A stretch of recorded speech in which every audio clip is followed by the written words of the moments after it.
Hello दोस्तों, straight science classes में आपका स्वागत है।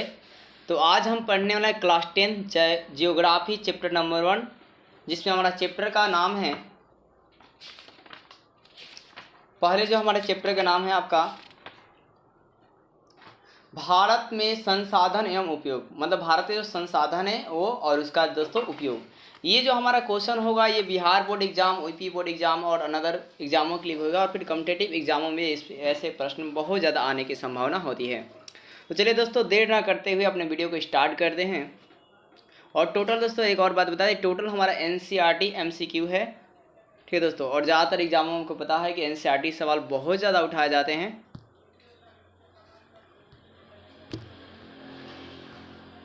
तो हमारा पहला क्वेश्चन दोस्तों, कोयला किस प्रकार का संसाधन है? कोयला किस प्रकार का संसाधन है?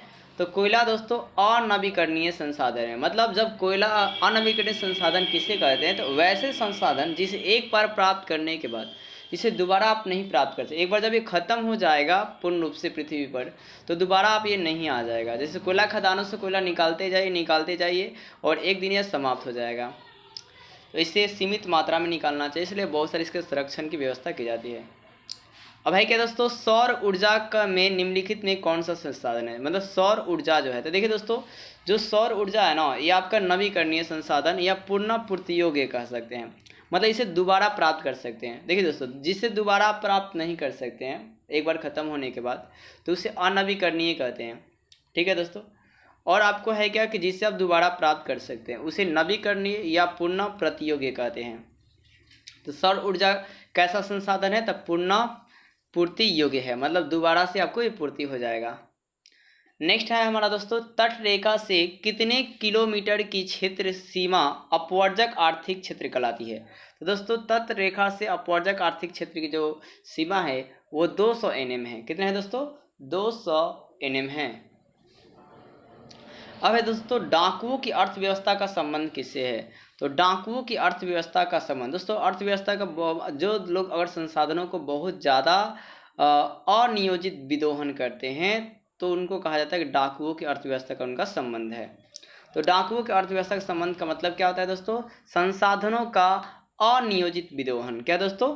अनियोजित, मतलब विदोहन भी करते हैं और अनियोजित, मतलब आवश्यकता से ज़्यादा उसका वो लोग उपयोग करते हैं। अब दोस्तों, समुद्री क्षेत्रों में राजनीतिक सीमा की कितनी क्षेत्र तक राष्ट्रीय संपदा निहित होती है? तो राष्ट्रीय संपदा कितनी होती है दोस्तों? 19.2 किलोमीटर तक। कभी कभी आपको ऑप्शन में 20 किलोमीटर भी दिया रहेगा, किमी मतलब दोस्तों किलोमीटर। नेक्स्ट हमारा है दोस्तों कि पंजाब में भूमि निम्नीकरण का मुख्य कारण क्या है? पंजाब में भूमि निम्नीकरण का मुख्य कारण क्या है दोस्तों? तो आप याद रखेंगे अधिक सिंचाई। बहुत ज़्यादा सिंचाई से क्या होता है? पंजाब के भूमि निम्नीकरण का कारण बन चुका है। नेक्स्ट है, सोपानी कृषि किस राज्य में प्रचलित है? सोपानी कृषि किस राज्य में प्रचलित है दोस्तों? तो सोपानी कृषि जो है आपके उत्तराखंड में प्रचलित है। कहाँ प्रचलित है दोस्तों? उत्तराखंड में प्रचलित है। कहाँ प्रचलित है? उत्तराखंड में। नेक्स्ट सवाल है हमारा दोस्तों, मरुस्थलीय मृदा का विस्तार कहाँ है? मरुस्थलीय मृदा का विस्तार दोस्तों आपको पता है कि कहाँ है दोस्तों? तो राजस्थान में। मरुस्थलीय मृदा का विस्तार सबसे ज़्यादा कहाँ है दोस्तों? तो राजस्थान में है। नेक्स्ट है हमारा दोस्तों, काली मृदा मेढक के प्रजनन को नष्ट करने वाला रसायन कौन होता है दोस्तों? तो मेढक के प्रजनन को जो नष्ट करने वाला रसायन है, ये बायो का क्वेश्चन दोस्तों, एंट्रीन होता है। क्या दोस्तों? एंट्रीन। और दोस्तों काली मृदा का दूसरा नाम क्या होता है? तो रेगुर मृदा होता है। और रेगुर मृदा काली मृदा में ये किसके लिए उपजाऊ होता है दोस्तों? तो कपास के लिए उपजाऊ होती है। किसके लिए उपजाऊ होती है दोस्तों? कपास के लिए उपजाऊ होती है। आप याद रखेंगे दोस्तों। नेक्स्ट हमारा सवाल है दोस्तों, बृहद क्षेत्र में जल की उपस्थिति के कारण पृथ्वी को क्या कहते हैं?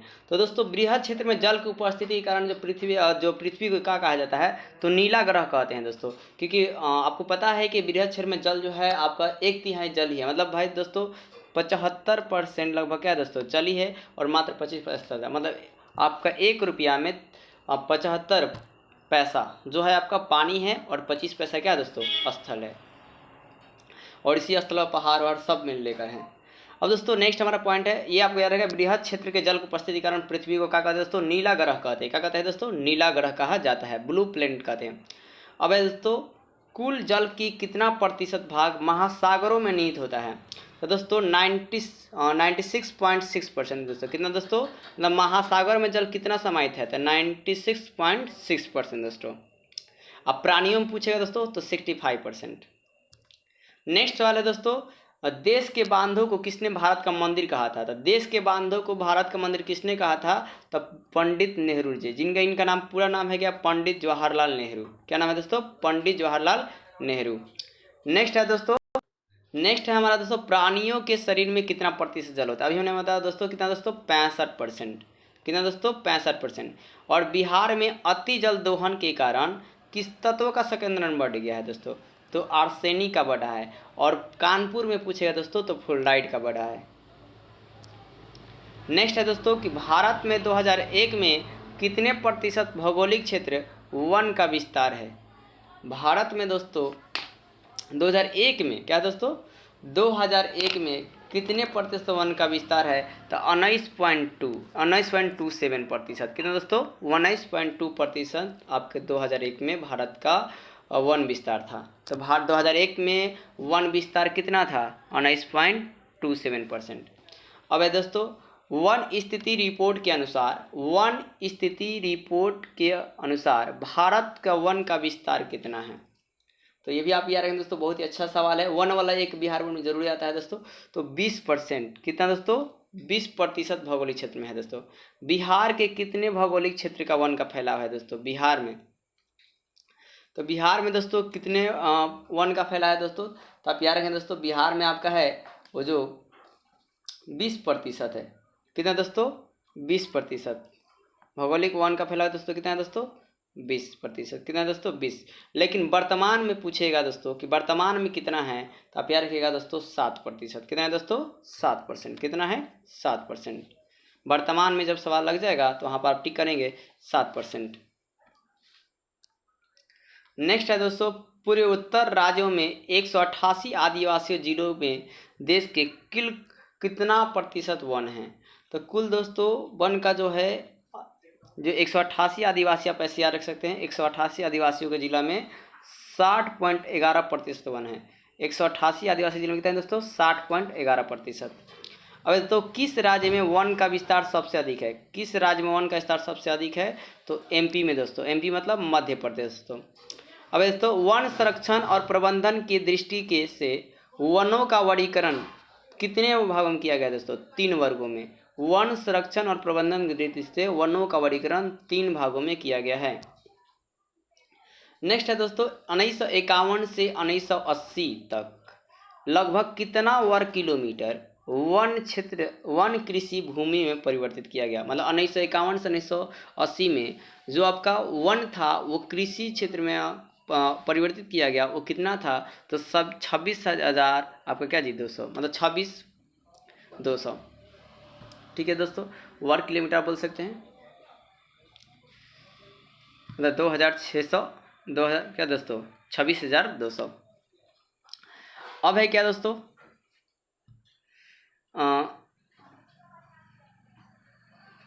नेक्स्ट है संविधान की धारा 21 का संबंध किससे है दोस्तों। तो संविधान की धारा 21 का संबंध जो है वन्य जीवों और प्राकृतिक संसाधनों के संरक्षण से है। संविधान की धारा 21 का संबंध दोस्तों किससे है, तो वन्य जीवों तथा प्राकृतिक संसाधन के संरक्षण से है।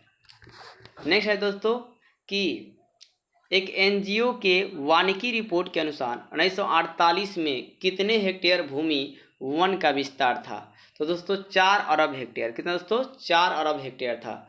अब है दोस्तों प्राकृतिक संसाधन संरक्षण 1968, क्या दोस्तों 1968 में कौन सा कन्वेंशन हुआ था, तो दोस्तों अफ्रीकी कन्वेंशन हुआ था। कौन सा कन्वेंशन दोस्तों हुआ था, अफ्रीकी कन्वेंशन हुआ था।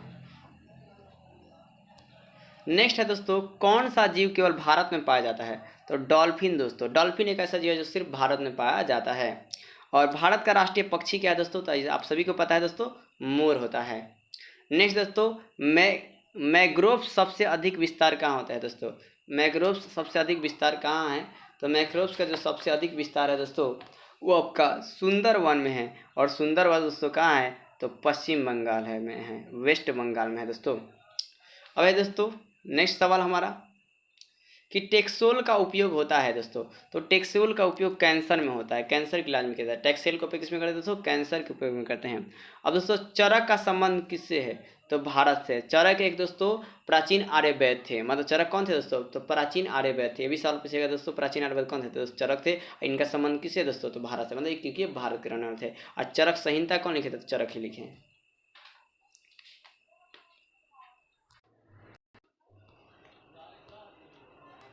नेक्स्ट सवाल है दोस्तों, भारत में लगभग कितने खनिज पाए जाते हैं दोस्तों?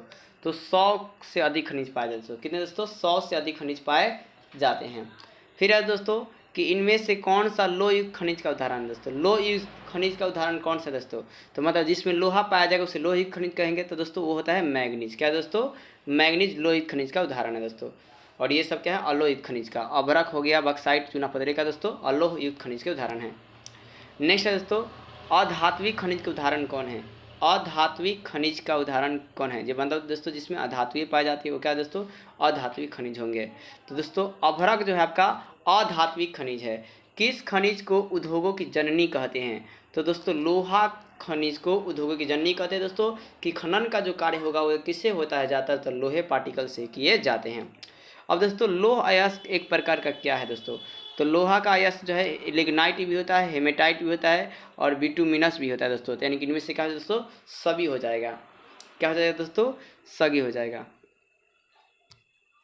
नेक्स्ट दोस्तों, भारत का सबसे बड़ा लौह उत्पादक राज्य कौन सा है? भारत का सबसे बड़ा लौह उत्पादक राज्य कौन सा है दोस्तों? तो वो है कर्नाटक। कौन है दोस्तों? कर्नाटक है। भारत में लोहा का उत्पादन सबसे अधिक कर्नाटक में होता है। कहाँ दोस्तों? कर्नाटक में। छत्तीसगढ़ भारत के कितना प्रतिशत लौह अयस्क का उत्पादन करता है? तो छत्तीसगढ़ में कितना प्रतिशत करता है दोस्तों? तो ये 20% करता है। छत्तीसगढ़ जो है भारत का कितना प्रतिशत लौह अयस्क उत्पादन करता है? तो 20%। नेक्स्ट है सवाल दोस्तों हमारा, मैग्नीज उत्पादन में भारत का जो स्थान है विश्व में कौन सा स्थान है मैग्नीज उत्पादन दोस्तों? तो आपका चतुर्थ स्थान है दोस्तों। कौन सा स्थान दोस्तों? चतुर्थ, मतलब चौथा स्थान है।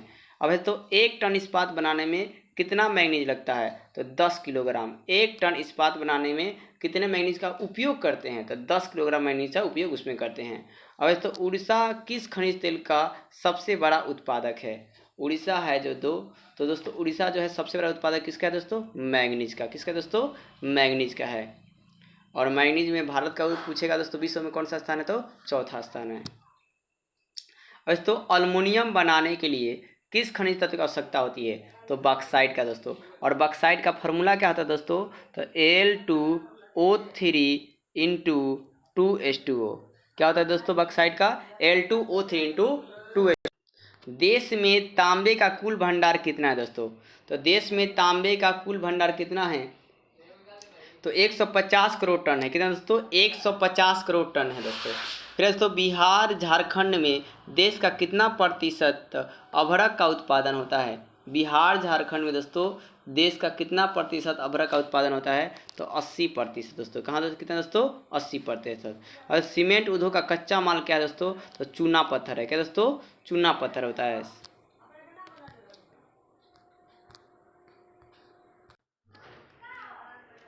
नेक्स्ट सवाल है दोस्तों, किस राज्य में खनिज तेल का विशाल भंडार है? किस राज्य में खनिज तेल का दोस्तों विशाल भंडार है? तो वो दोस्तों है असम। क्या है दोस्तों? असम। किस राज्य में खनिज तेल का विशाल भंडार है? तो असम राज्य है। क्या दोस्तों? भारत। नेक्स्ट है दोस्तों सवाल हमारा कि भारत के किस स्थान पर पहला परमाणु ऊर्जा केंद्र स्थापित किया गया था दोस्तों? तो वो है दोस्तों तारापुर। कौन है दोस्तों? तारापुर है। और तारापुर दोस्तों कहाँ है दोस्तों? तो महाराष्ट्र में। कहाँ दोस्तों? महाराष्ट्र में। कौन सा ऊर्जा का स्रोत अनवीकरणीय है दोस्तों? कौन सा स्रोत ऊर्जा का अनवीकरणीय है दोस्तों? तो देखिए दोस्तों जल भी दोबारा प्राप्त हो सकता है, सौर ऊर्जा भी, और क्या दोस्तों? पवन भी। लेकिन कोयला क्या दोस्तों? ये प्राप्त दोबारा नहीं होगा। तो एक दोस्तों अनवीकरणीय है दोस्तों। ये क्या आंसर होगा आपका? कोयला। नेक्स्ट है दोस्तों प्राथमिक ऊर्जा का उदाहरण कौन सा नहीं है? प्राथमिक ऊर्जा का दोस्तों तो जो जिसे देखिए दोस्तों कोयला आपका पहले निकालेंगे, पेट्रोलियम भी पहले निकालते हैं, प्राकृतिक गैस भी, और इन कोयला या पेट्रोलियम या प्राकृतिक गैस से क्या विद्युत उत्पादन किया जाता है। तो ये क्या हो गया दोस्तों? द्वितीयक ऊर्जा का उदाहरण है। क्या है दोस्तों? द्वितीयक। तो हमारा आंसर क्या होगा दोस्तों? ख हो जाएगा। ये क्या होगा? प्राथमिक ऊर्जा का उदाहरण नहीं है। नेक्स्ट दोस्तों, ऊर्जा का गैर पारंपरिक स्रोत कौन सा है? ऊर्जा का गैर पारंपरिक स्रोत दोस्तों कौन सा है दोस्तों? तो ऊर्जा का गैर दोस्तों स्रोत कौन सा है दोस्तों? सौर ऊर्जा। क्या दोस्तों? सौर ऊर्जा होता है गैर पारंपरिक स्रोत। अब दोस्तों, गोंडवाना समूह के कोयले का निर्माण कब हुआ था? गोंडवाना समूह में कोयले का निर्माण कब हुआ दोस्तों? तो 20 करोड़ वर्ष पहले हुआ था। पूर्व मतलब दोस्तों पहले हुआ था। अब दोस्तों, भारत में कोयले के प्रमुख उत्पादक राज्य कौन है? भारत में कोयले का प्रमुख उत्पादक राज्य दोस्तों कौन सा है? तो वह है आपका झारखंड। क्या दोस्तों? झारखंड। झारखंड के रानीगंज में दोस्तों ज़्यादा होता है। सर्वोत्तम कोयले का प्रकार कौन है दोस्तों? तो एंथ्रासाइट। और पूछेगा घटिया कोयला कौन है दोस्तों? तो पीट। एक सर्वोत्तम अच्छा बेस्ट क्वालिटी का एंथ्रासाइट और घटिया क्वालिटी का पीट। मुंबई हाई किस लिए प्रसिद्ध है दोस्तों? मुंबई हाई किस लिए प्रसिद्ध है? तो खनिज तेल के लिए प्रसिद्ध है। मुंबई जो हाई है वो किसके लिए प्रसिद्ध है? तो खनिज तेल के लिए प्रसिद्ध है। नेक्स्ट है दोस्तों, भारत का प्रथम तेल शोधक कारखाना कहाँ स्थित है? भारत का प्रथम तेल शोधक कारखाना कहाँ स्थित है दोस्तों? तो आपका है डिंगबोई में। कहाँ दोस्तों? डिंगबोई में है। और ये डिंगबोई कहाँ है दोस्तों? तो असम में है। डिंगबोई कहाँ है दोस्तों? तो असम में है। कहाँ है दोस्तों? असम में। डिंगबोई कहाँ है? असम में। फिर दोस्तों, प्राकृतिक गैस किस खनिज के साथ पाया जाता है? प्राकृतिक गैस किस खनिज के साथ पाया जाता है? तो पेट्रोलियम के साथ पाया जाता है। प्राकृतिक गैस पेट्रोलियम खनिज के साथ पाया जाता है। फिर भाखड़ा नागल परियोजना किस नदी पर स्थित है दोस्तों? भाखड़ा नागल परियोजना जो है वो सतलज नदी पर दोस्तों स्थित है। नेक्स्ट सवाल, दक्षिण भारत के सबसे बड़ी नदी घाटी परियोजना कौन सी है दोस्तों? तो वो है दोस्तों दक्षिण भारत की सबसे बड़ी नदी घाटी जो परियोजना है वो कौन है दोस्तों? तो हरिकुंडा है दोस्तों। कौन सी है दोस्तों? सॉरी दोस्तों, वो कौन है जी? दक्षिण भारत को पूछे दोस्तों तो तुंगभद्रा है दोस्तों। कौन है दोस्तों? तुंगभद्रा। और सबसे बड़ा बांध पूछेगा दोस्तों तो हरिकंडा होगा। इसका दक्षिण भारत की सबसे बड़ी नदी घाटी परियोजना दोस्तों तुंगभद्रा है। और अगर बांध सवाल में रहेगा तो हरिकुंडा होगा। नेक्स्ट वाला है दोस्तों, ताप विद्युत केंद्र का उदाहरण कौन सा है? ताप विद्युत केंद्र मतलब यहाँ जो भी आपको ऑप्शन दे रहे हैं बिहार के, बिहार में ताप विद्युत केंद्र दोस्तों कहाँ पर है? ये हमारा सवाल है। तो बरौनी में है। कहाँ दोस्तों? बरौनी में। अब है दोस्तों, यूरेनियम का प्रमुख उत्पादक स्थल कौन सा है? यूरेनियम का प्रमुख उत्पादक स्थल कौन सा है? तो दोस्तों जादूगोड़ा है। क्या दोस्तों? जादूगोड़ा है, एक जगह का नाम है। एशिया का सबसे बड़ा परमाणु विद्युत गृह कौन सा है? एशिया का सबसे बड़ा परमाणु विद्युत गृह कौन सा है दोस्तों? तो तारापुर है। कौन है दोस्तों? तारापुर है। नेक्स्ट वाला दोस्तों, भारत के किस राज्य में सौर ऊर्जा का विकास सर्वाधिक संभावनाएं हैं? तो राजस्थान दोस्तों। क्या है दोस्तों? राजस्थान। नेक्स्ट वाला है दोस्तों, ज्वारीय और तरंग ऊर्जा उत्पादन हेतु भारत का अधिक अनुकूल परिस्थितियाँ का की जाती है दोस्तों। अनुकूल परिस्थितियाँ सबसे अधिक कहाँ अच्छा है? तो वो आपका है दोस्तों खंभात की खाड़ी में दोस्तों। कहाँ है दोस्तों? खंभात की खाड़ी में। और खंभात की खाड़ी को कौबे की खाड़ी भी कहते हैं। क्या बोलते हैं दोस्तों? कौबे की खाड़ी। क्या बोलते हैं? कौबे की खाड़ी। कौबे की खाड़ी भी कहते हैं। और ये कहाँ है दोस्तों? तो अरब सागर में है। क्या दोस्तों? अरब सागर। तो दोस्तों वीडियो कैसी लगी कमेंट करके ज़रूर बताएं। और दोस्तों वीडियो को लाइक और सब्सक्राइब बहुत ज़्यादा करें और वीडियो को ज़्यादा से ज़्यादा शेयर करें, क्योंकि आपका पूरा NCERT का MCQ ये था।